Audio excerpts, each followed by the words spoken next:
Coming almost towards the end of the chapter, let's talk about the physical and chemical changes of substances.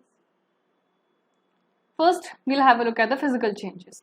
Physical changes are changes affecting the form of a chemical substance, but not its chemical composition. Color, hardness, rigidity, fluidity, density, melting point, boiling point, etc. All of these are physical properties. So basically, a substance has two kind of properties: physical properties and chemical properties. All right, and the changes that a substance goes through is also physical changes and chemical changes. A change which just affects the physical properties of the substance. Those properties could be the colorness, hardness, rigidity, fluidity, density, melting point, boiling point, etc. And some changes are the chemical changes. These affect the chemical properties. That means these cause the elements of that substance to react with elements of some other substance. So those changes which only affect the physical properties, they are the they are the physical changes. Is interconversion of states is a physical change or a chemical change? So in the previous lesson, we had learned about the interconversion of states, all right? And since we were only observing the physical properties, so, a very basic way to demonstrate that interconversion of states is a physical change, because these changes occur without a change in composition and no change in chemical nature of the substance. So although ice, water and water vapor, okay, so water exists in all the three states, right? Solid, liquid, and gas. And it exists in all the three states, and although all look different and display different physical properties, they are chemically the same. So the function that water has to perform, it will perform, be it in the solid state, that is ice, be it in the liquid state, that is water, or be it in the vapor state, the gaseous state, that is the water vapor. Or for example, here we are basically melting butter. We have put butter on a pan and we are causing the pan to get heated up.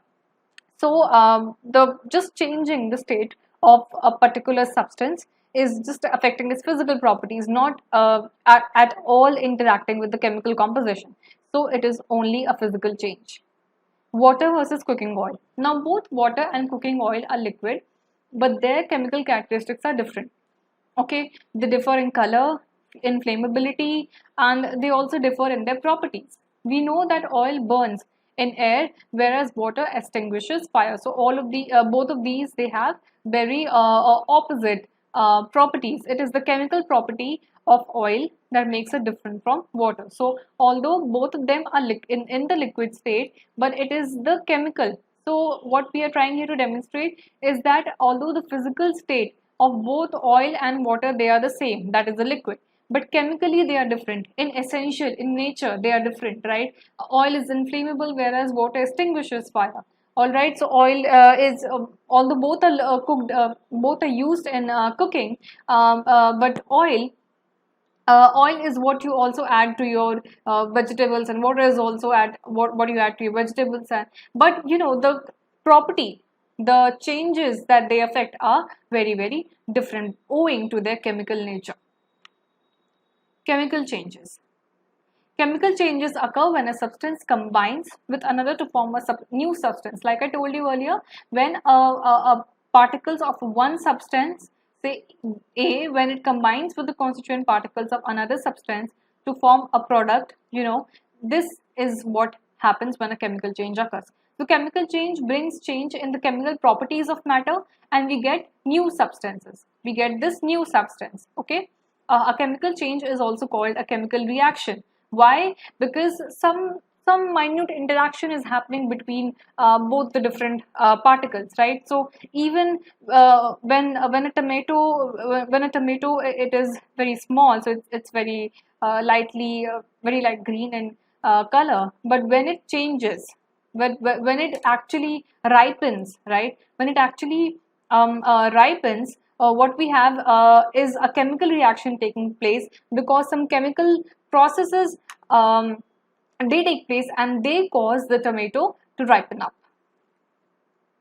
Burning is, or combustion is, a high temperature exothermic chemical reaction between fuel and oxygen. Exothermic means a process in which energy or heat is radiated outwards. Okay, so it is used to demonstrate when we have to say that something is radiating outwards, right? So exothermic chemical reaction where energy is radiating outwards. That is why fire, the heat which you feel from fire, it's radiating outwards, right? So suppose it's a tree or a wood, a piece of wood is burning here, but it's flames, okay? Flames are rising, flames are radiating outwards, right?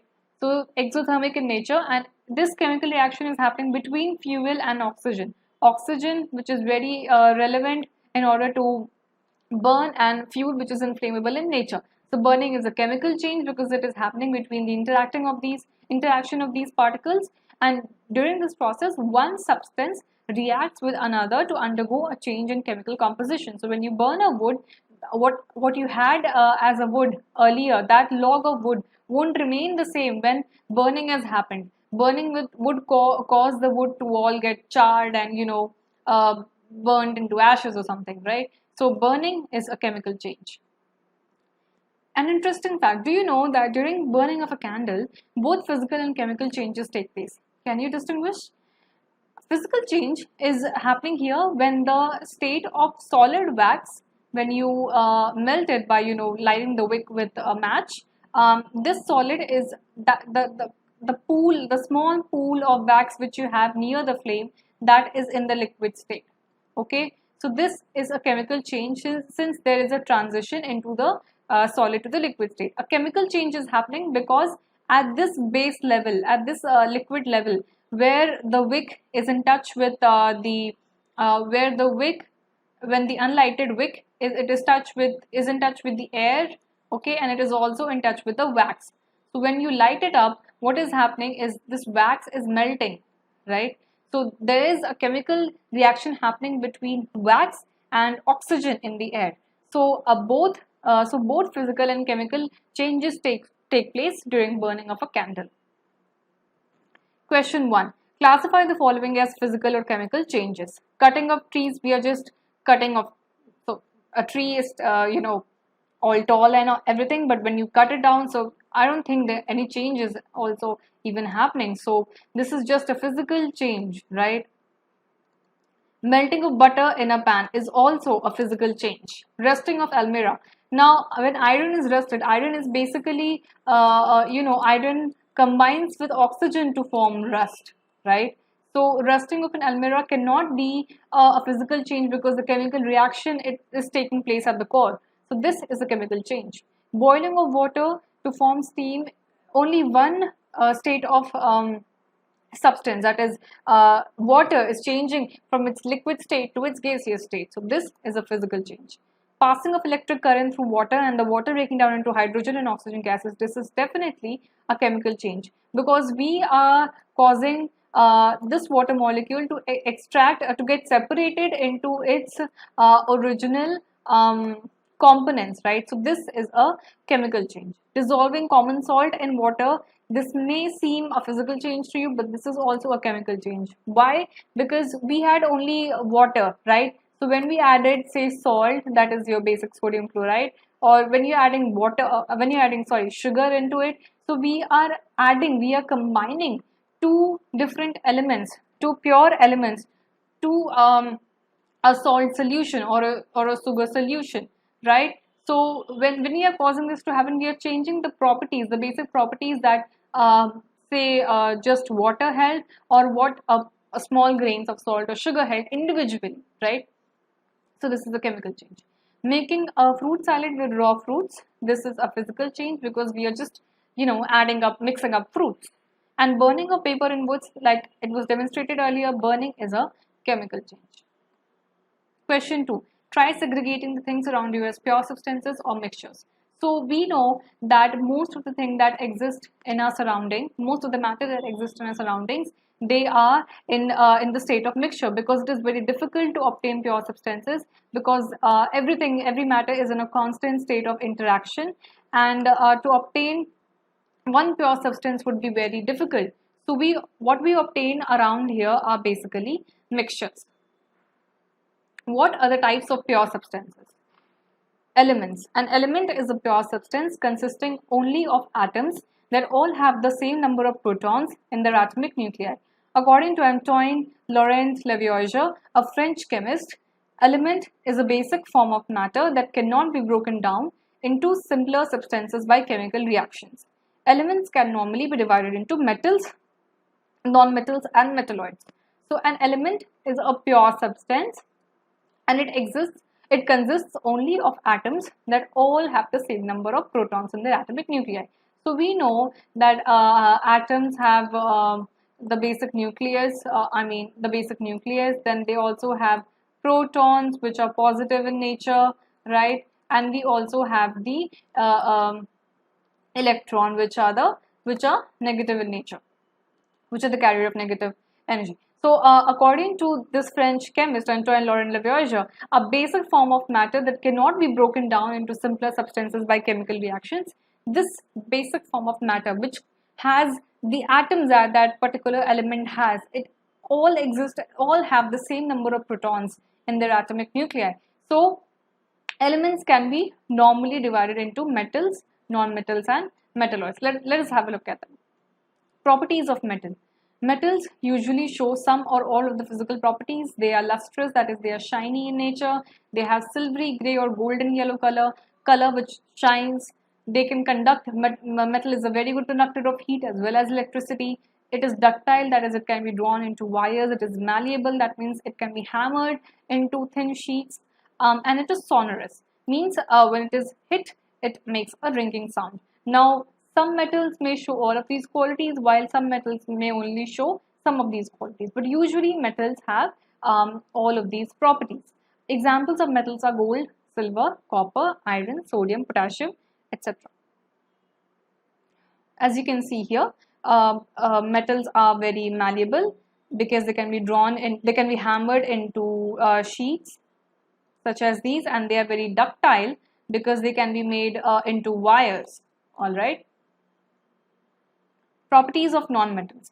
Nonmetals usually show some or all of the following properties. They display a variety of colors. They are poor conductors of heat and electricity, so just opposite to what metals exhibit. They are not lustrous, sonorous or malleable. Again, opposite of what metals exhibit. And examples of nonmetals are hydrogen, oxygen, iodine, carbon existing in either the coke state or the cold state, bromine, chlorine, etc. Let's look at the properties of metalloids. Now, some elements, they have intermediate properties between those of metals and non-metals. So they cannot be either very distinctly categorized into the metals category nor into the non-metal category. So they have been given a very intermediate term, metalloids. So examples are boron, silicon and germanium. More to know, some interesting facts. The number of elements known at present are more than 100, right? This is very interesting. And 92 elements are naturally occurring, while the rest of them are man-made. So out of these 100, 92 elements, they are naturally occurring, while 8 are man-made elements. Majority of the elements are solid, okay? And 2 elements are liquid at room temperature. They are mercury and bromine. So there are 2 elements that are completely liquid at temperature. They are mercury and bromine. Compounds. We learned about elements. Now what a compound? Compound is a substance composed of 2 or more elements, and they are chemically combined with one another in a fixed proportion that cannot be separated by physical means and held together by chemical bonds. So when one element combines with another element, not physically, so there is not just a simple combining, but a chemical bond is occurring. All right, a chemical bond is allowed to occur. A chemical change is allowed to happen so that a chemical bond may form. So when these 2 elements combine, a compound is formed. All right, and these compounds, they have very different set of physical as well as chemical properties than what the individual elements had. Example are water, because water is a mixture of hydrogen and oxygen, carbon dioxide, mixture of carbon and oxygen, acetic acid, etc. Activity. What do we get when 2 or more elements are combined? So let us form an experiment. Let us take 2 persons A and B, give 5 gram of iron fillings and 3 gram of sulfur powder in a china dish to both A and B. Now to both of these persons we have given 5 grams 5 grams of iron fillings, all right, and 3 grams of sulfur, 3 grams of sulfur. Now mix A has to mix and crush iron fillings and sulfur powder. B also has to mix and crush iron fillings and sulfur powder. Heat this mixture strongly till red hot and then remove from flame and let the mixture cool down. So we have heated, we have mixed, and then we have allowed the mixture to cool down. Then bring a magnet near the material obtained, the resultant material, and check if the material is attracted towards the magnet. Add carbon disulfide to one part of the material obtained, and then filter. Then add dilute sulfuric acid or dilute hydrochloric acid to the other part of the material obtained. We observe that the gas obtained by A is colorless, odorless, and combustible, and the gas obtained by B is colorless gas with smell of rotten eggs. This these different gases are occurring when we have added a carbon disulfide to the mixture of A, and when we have added dilute sulfuric acid or dilute hydrochloric acid to the mixture that we got from B. So A has an colorless, odorless, and combustible gas. B has a colorless gas with a smell of rotten eggs. So on heating the two elements strongly, we get a compound which has totally different properties compared to the combining elements. From this we can conclude that the products obtained by both A and B. Now since both A and B had taken equal quantity of iron fillings and sulfur, so what we have obtained that they show different properties when they have heated. So a resultant compound is formed, and though the starting materials were the same, A has carried out the activity that involves a physical change, whereas in case of B, a chemical change has taken place since there is the smell of rotten eggs. So a chemical change must have happened that has propelled the compound to change its state, and the gas obtained by A is hydrogen while that of B is hydrogen sulfide. Difference between mixture and compound. Elements of compounds just mix together to form a mixture and no new compound is formed. A mixture has a variable composition. A mixture shows the property of the constituent substance, and the constituents can be separated fairly easily by physical methods. So there are no chemical bond, there is no chemical change that is happening in a mixture, and the variable composition, the constituent particles that they show the different properties, these are the characteristics of a mixture, and the constituents, they can be fairly separated by physical methods, whereas compound is formed by chemical change. So the elements react to form new compounds. Composition of each new substance is always fixed, and the new substance has totally different properties from what the earlier elements had, and the constituents can be separated not by physical methods but only by chemical or electrochemical methods. Now we have come to the end of the chapter. Let's have a quick revision. So in this chapter we learned about compounds, right? We learned about whether matter is pure or not. So matter, mostly they are not pure. Some elements, they do exist in their pure nature, but mostly the matter that exists around us, they exist in the state of mixture, right? Pure matter, they can be categorized into elements, and they can also be categorized into compounds like we just saw. All right, so compounds are formed by two or more intermixing of a chemical intermixing of two or more elements. Then we had a look at mixture, right? So we have two sorts of mixture. We have the homogeneous mixture, and we also have the heterogeneous mixture. The homogeneous mixture, what do we call the homogeneous mixture? We call the homogeneous mixture as solution, and we also called the heterogeneous mixture as suspension. The qualities of homogeneous mixture, that it is uniform, it is stable. The opposite goes to the heterogeneous solution, that it's not uniform, it's not stable.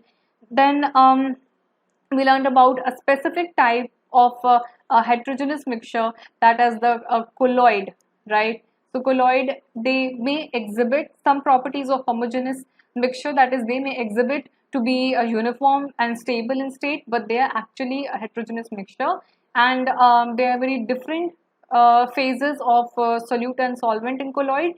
The respective equivalent terms are dispersion phase and dispersion medium, and they are very they vary in the different states of matter, solid, liquid, and gas, and from that we can obtain different categories of colloids according to the states of matter. Then we learned about how we can separate matter, right? So we learned about the separation of matter. We learned about physical separation, that we can easily that can easily heterogeneous mixture go through, right? Mixture can easily go through physical changes, physical separation methods such as filtration, hand picking, sieving. But there are also some but there are also some other changes of other processes of separation involved. For example, centrifugation, right? Chromatography to obtain the different colors in a dye ink. Then we had miscible liquid and immiscible liquid. For miscible liquid, when we had to obtain for the immiscible liquid, when we had to separate the oil from the water, we had that separation funnel set up. And for miscible liquids, we had two methods. We had distillation for liquids that had a huge gap in their boiling points more than 25 Kelvin, and we had fractional distillation for those miscible liquids that had smaller gap, lesser gap in their boiling points.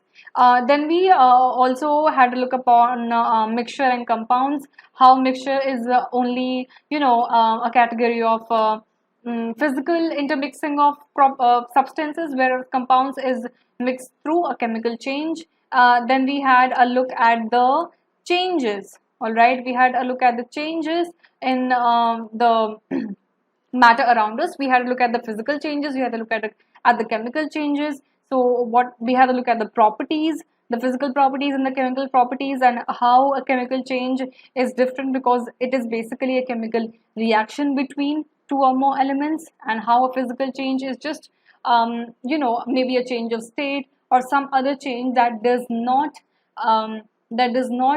cause any change to occur in the chemical property of a particular matter.